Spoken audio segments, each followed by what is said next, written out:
Halo teman-teman semuanya, kembali lagi dengan saya. Kali ini kita akan mencoba berbeda dari video-video sebelumnya yang membahas mengenai materi-materi sosiologi. Kali ini saya akan mencoba menyampaikan sebuah hal ya yang barangkali sudah terjadi dan kemudian masih ada yang bertanya-tanya sampai saat ini, kemudian masih ada yang terheran-heran atau masih ada yang belum memahami rasionalitas terkait dengan kurikulum Merdeka dan mengapa kurikulum itu berubah. Maka kali ini kita coba mengelaborasikan pemahaman singkat ya, saya mencoba untuk memberikan gambaran singkat agar kita itu memahami bahwa perubahan kurikulum itu kemudian menjadi hal yang lumrah dalam kehidupan atau dalam dunia pendidikan di Indonesia, bahkan di dunia seperti itu. Jadi, mengapa kurikulum berubah? Perlukah? Atau hanya gimmick-gimmick dari para pengambil kebijakan agar terkesan bahwa kurikulum tertentu melekat pada satu individu atau satu tokoh dan lain sebagainya. Nah, mari kita coba bedah ya.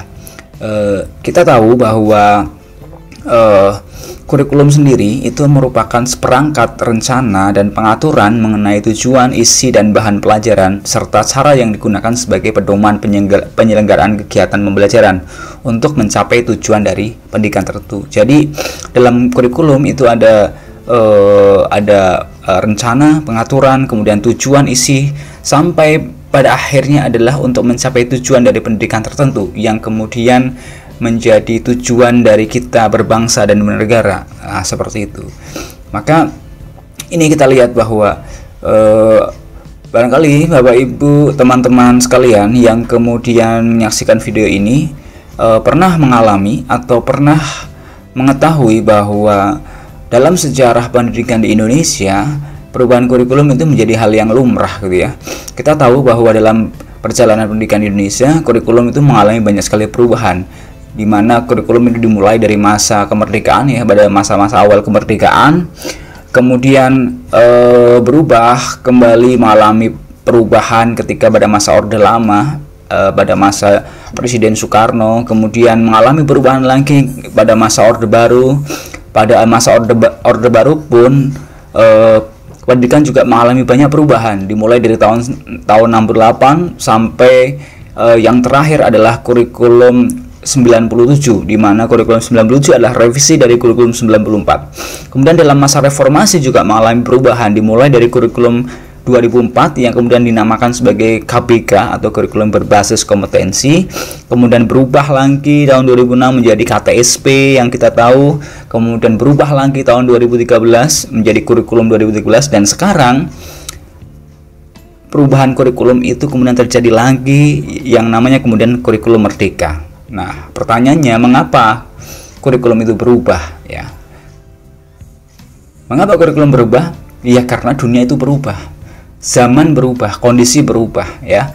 Peserta didik juga punya kebutuhan yang tidak sama antara peserta didik masa lalu dengan peserta didik hari ini gitu ya. Maka mengapa kurikulum berubah? Yang pertama ya karena kurikulum itu harus dinamis, berkembang menyesuaikan dengan kondisi. Kondisi apa? Ya kondisi saat ini, kondisi masyarakat, kondisi zaman dan lain sebagainya. Itu yang pertama. Yang kedua, kurikulum harus berubah karena selalu atau menyesuaikan dengan perkembangan zaman gitu ya. Zaman dahulu dengan zaman sekarang berbeda. Kecanggihan teknologi berkembang begitu pesat, dunia berkembang begitu pesat, tantangan juga berkembang begitu pesat, sehingga dibutuhkan penyesuaian-penyesuaian dari kurikulum, dari pendidikan agar apa? Agar mampu menjawab tantangan zaman. Jadi jangan sampai zaman berkembang tapi kurikulumnya pakai kurikulum yang masa lampau, sehingga apa? Kurikulum ini tidak mampu menjawab tantangan zaman, seperti itu.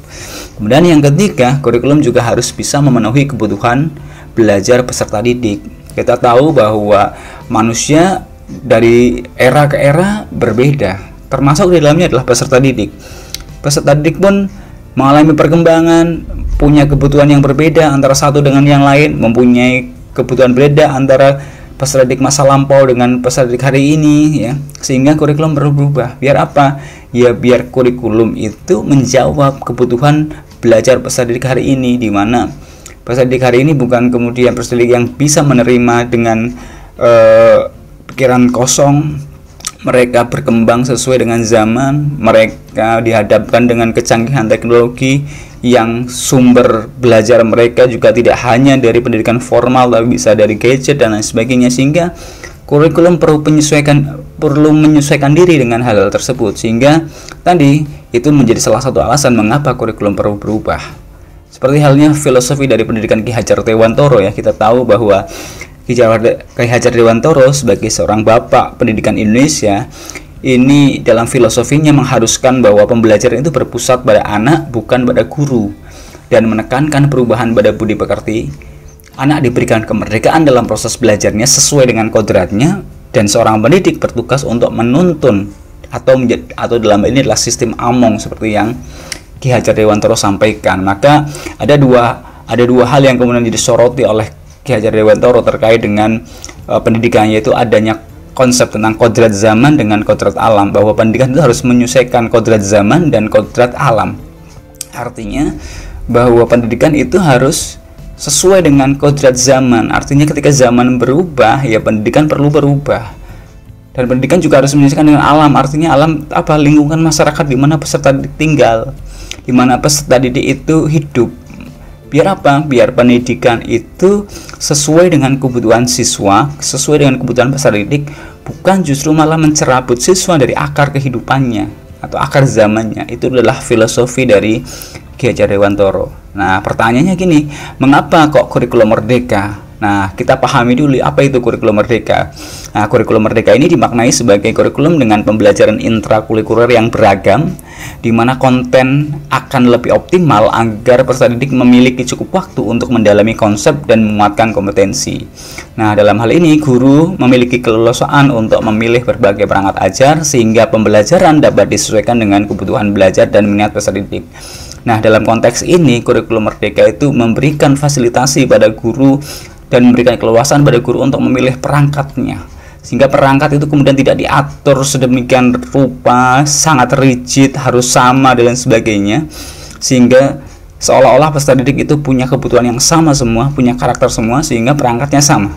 Nah, dalam konteks ini kurikulum merdeka mencoba mewadahi bahwa peserta didik itu dimaknai sebagai individual yang unik, individual yang antara satu dengan yang lain barangkali punya perbedaan kebutuhan belajar, perbedaan minat dan lain sebagainya, sehingga kurikulum merdeka memfasilitasi perbedaan itu dengan konsep ada namanya pembelajaran berdiferensiasi, ada namanya kemudian pembelajaran berdasarkan bakat minat dan lain sebagainya. Ini adalah upaya dari stakeholder pendidikan untuk menjawab tantangan zaman dengan adanya kurikulum merdeka. Ini adalah ikhtiar yang kemudian perlu kita pahami bersama-sama, sehingga harapannya setelah memahami ini, teman-teman semua kemudian paling tidak ada gambaran bagaimana rasionalitas dari perubahan kurikulum, sehingga sikap kita memahami perubahan itu tidak selalu skeptis, tidak selalu sinis, sehingga yang perlu dilakukan adalah bagaimana kita menjadi bagian dari perubahan itu, yang salah satu tujuan adalah untuk menjadikan pendidikan ini lebih baik, bahwa pendidikan ini harus menyesuaikan dengan kebutuhan zaman, dan agar siswa atau peserta didik itu belajar bagaimana menjadi seorang pembelajar sepanjang hayat. Nah, demikian penjelasan singkat tentang bagaimana kurikulum itu berubah dan mengapa kurikulum berubah. Mudah-mudahan bisa dipahami. Terima kasih atas perhatiannya. Kita kembali di video-video selanjutnya.